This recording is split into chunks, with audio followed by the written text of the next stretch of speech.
Bom dia, meus irmãos e minhas irmãs. Nós nos reunimos mais uma vez para o estudo da Escola Dominical e nesta manhã nós vamos estudar a lição de número 46, que tem como título A Importância da Transição numa Terra de Resistências, Organização para Mudar a Realidade. É mais uma lição escrita pelo pastor Jackson e nós continuamos naquele mesmo bloco de lições. A nossa lição hoje tem como pano de fundo aquele texto do livro de Neemias e, em particular, a reconstrução do muro de Jerusalém. Eu escolhi como leitura inicial o texto de Neemias 2, os versículos de 11 a 16, e eu vou fazer a leitura destes versículos. E cheguei a Jerusalém e estive ali 3 dias, e de noite me levantei, eu e poucos homens comigo, e não declarei a ninguém o que o meu Deus me pôs no coração para fazer em Jerusalém. E não havia comigo animal algum, senão aquele em que estava montado. E de noite saí pela porta do vale, e para o lado da fonte do dragão, e para a porta do monturo, e contemplei os muros de Jerusalém, que estavam fendidos, e as suas portas que tinham sido consumidas pelo fogo. E passei à porta da fonte, e ao tanque do rei, e não havia lugar por onde pudesse passar o animal em que estava montado.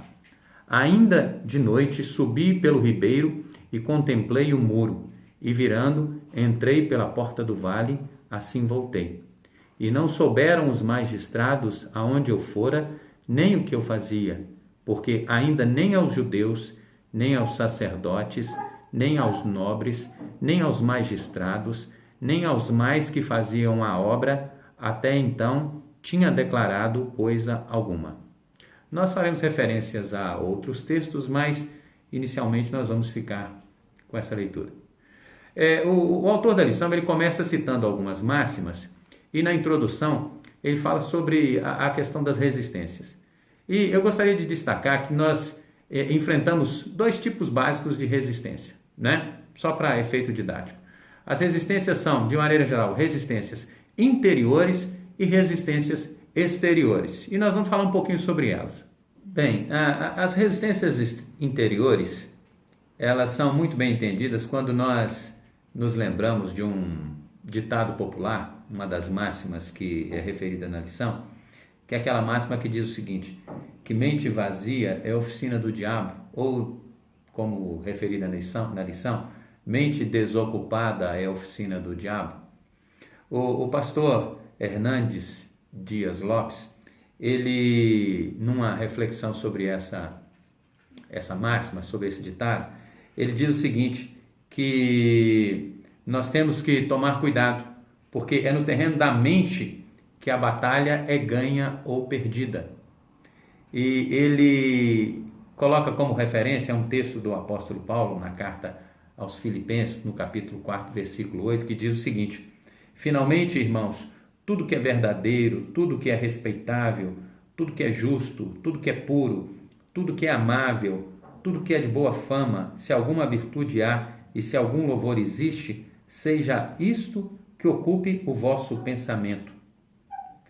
Ele diz o seguinte, que muitas vezes nós enfrentamos as maiores resistências quando desejamos realizar alguma obra ou tornar realidade um projeto, as resistências dentro de nós mesmos, na nossa mente, no nosso pensamento, no nosso entendimento. Então, interiormente, nós temos uma batalha, sempre que caminhamos na realização de qualquer ação, não é isso? Agora, quando nós pensamos nas resistências exteriores, a gente toma como exemplo aquilo que Neemias enfrentou. Neemias enfrentou uma resistência muito grande dos opositores à reconstrução do muro. No caso específico do nosso estudo, Sanbalate e Tobias, né? Eles sabiam que a reconstrução dos muros e das portas de Jerusalém, elas eram simbólicas, elas representavam um fortalecimento da nação. Por isso, eles se opuseram àquele projeto. E nós temos que ter clareza também que nenhum projeto, nenhuma proposta de trabalho vai ter aceitação de 100% das pessoas que estão ao nosso redor. Então as resistências exteriores sempre virão e nós devemos estar preparados para enfrentá-la e resistir a elas.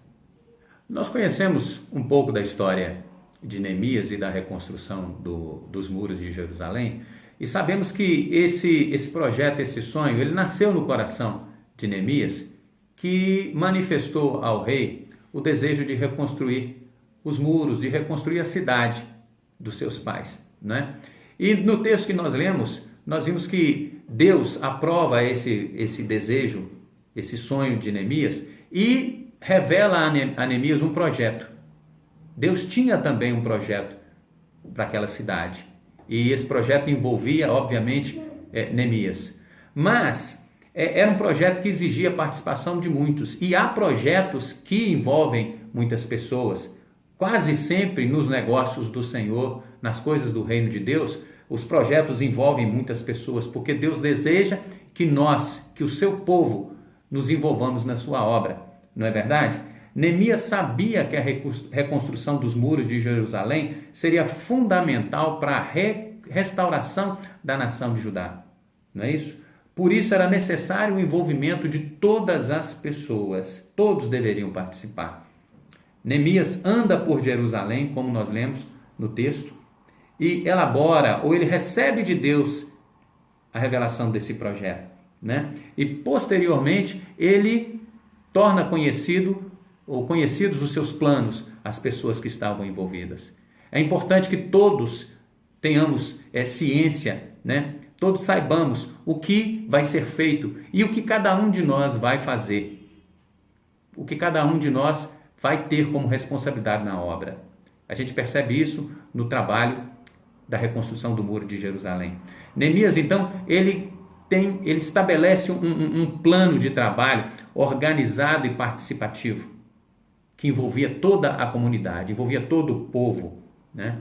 A palavra cooperação, ela quase que surge naturalmente nisso aí, nesse momento, né? É importante que haja cooperação, que haja envolvimento, que haja participação de todos naquela obra. Quando nós pensamos em uma obra, em uma empreitada, o planejamento é extremamente importante, mas é importante pensarmos também na qualidade daquilo que nós vamos empregar nessa obra, não é verdade? Quando nós olhamos para as igrejas, nessa nossa grande Minas Gerais, para as igrejas históricas, nós percebemos que foi utilizado material precioso na edificação ou na ornamentação dos templos religiosos que nós temos aqui nas cidades históricas de Minas Gerais. Eles usaram o que eles tinham de mais precioso, não é verdade? Então nós temos igrejas ornadas com muito ouro, com muitas obras de grande valor. Isso mostra o cuidado que as pessoas que realizaram aqueles trabalhos tiveram. Eles entendiam que deveriam empregar o melhor, fazer o melhor. Nós também, né, na obra de Deus, devemos nos preocupar com isso.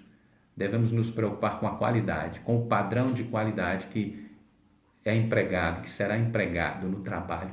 Foi um cuidado que Neemias teve na realização daquela obra, na reedificação dos muros, na construção das portas ou dos portões da cidade. Nós devemos fazer da mesma maneira, porque Deus, Ele deseja que nós façamos o melhor. E nós temos que ter no nosso coração o desejo de oferecer o melhor trabalho, o melhor serviço e o melhor que nós pudermos na obra de Deus. Isso é fundamental. Além de um bom planejamento, de uma boa organização, um bom material, não é verdade? Padrão de qualidade, de excelência. Serve melhor quem melhor serve. É um dos últimos pontos que o autor da lição coloca e é importante a gente pensar nisso, né? Em como os problemas dos outros nos afetam. Nós temos uma palavra da moda que é a palavra empatia, né? Neemias, ele foi tocado pelos problemas daqueles que estavam distantes, lá em Jerusalém, distantes dele. Ele no conforto do palácio, vivendo na tranquilidade do palácio, né? Com todos os bens, com todos os recursos.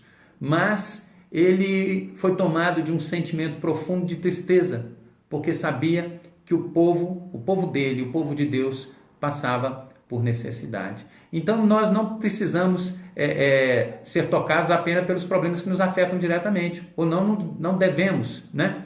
Nós devemos ser sensíveis aos problemas dos outros, mesmo que distantes de nós estejam.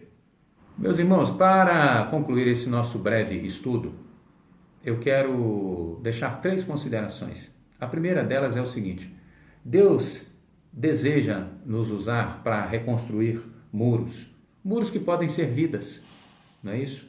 Então nós devemos estar preparados para perceber o sofrimento daquele que está ao nosso lado, preparados para perceber a necessidade daquele que está próximo a nós, do nosso próximo. Essa necessidade pode ser material, ela pode ser espiritual, ela pode ser emocional, e nós temos que ter sensibilidade a isso e, como aqueles que reconstroem muros, ajudar as pessoas a quem nós temos acesso, buscando sempre orientação do Senhor.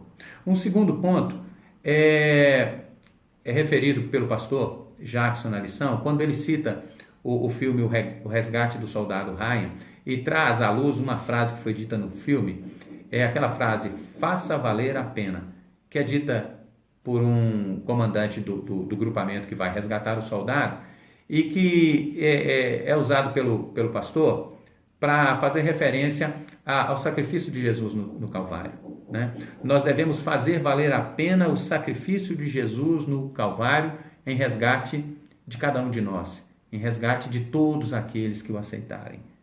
Porque nós temos que dar o nosso melhor, porque Jesus deu o melhor, Ele deu a sua vida por nós. Então nós temos que também fazer valer a pena o sacrifício dele.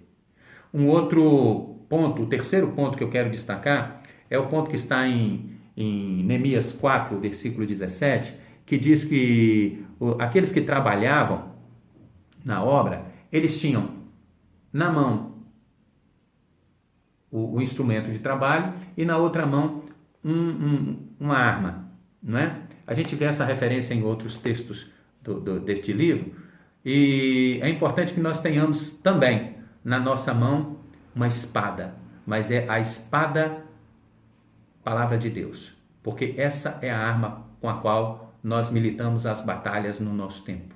A palavra de Deus deve nos inspirar, ela deve nos orientar na batalha que nós travamos, porque a nossa batalha não é contra homens, não é contra carne e sangue, mas é uma batalha espiritual. Que Deus nos abençoe, que Deus abençoe os irmãos e complete aquilo que a lição deseja trazer aos nossos corações. Deus abençoe os irmãos.